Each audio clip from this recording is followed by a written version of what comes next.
So hello everyone, আবার একটা নতুন মিনি ব্লগ শেয়ার করতে তোমাদের সাথে চলে এসেছিলাম যে আমি শ্যুটে কি করি, শ্যুটে গেলে কেমনভাবে পাগলামি করি।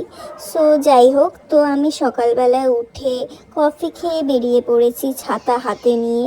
আজকে আমার শ্যুটের লোকেশন ছিল ব্যারাকপুরে।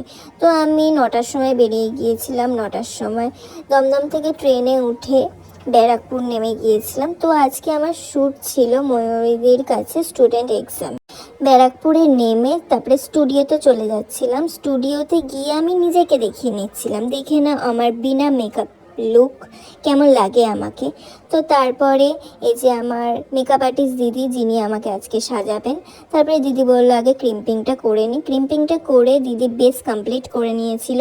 তারপরে আই মেকআপ, হাইলাইটার যা যা হয় তারপরে সব কমপ্লিট করে নিয়েছিল, শুধু লিপস্টিকটাই বাকি ছিল।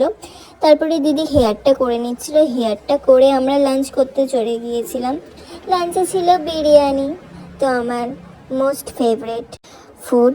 এতদিনে তোমরা ভিডিও দেখে বুঝেই গেছো। তারপরে আমি হজম করার জন্য থামস আপ খেয়ে নিচ্ছিলাম। থামস আপ খেয়ে হজম করে আমার লুক কমপ্লিট হয়ে গিয়েছিল।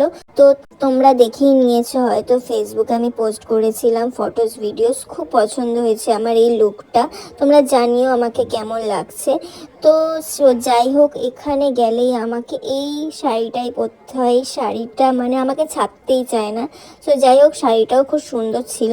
তারপরে আমার শ্যুট কমপ্লিট হয়ে যাওয়ার পর দিদি আমার হালকা করে চুলটা ছাড়িয়ে দিচ্ছিল। তারপরে মেকআপটা তুলে আমি বাড়ি যাওয়ার উদ্দেশ্যে রওনা দিয়েছিলাম।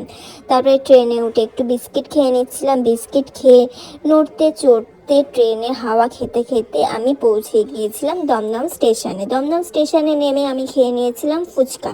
ফুচকা খেয়ে আমি বাড়িতে চলে যাচ্ছিলাম। তো সেদিন ছিল নীল ষষ্ঠী, তো মা একটুখানি সাবু মেখেছিল, আমি সাবু খেয়ে এই দিনটা শেষ করলাম। তাহলে টাটা।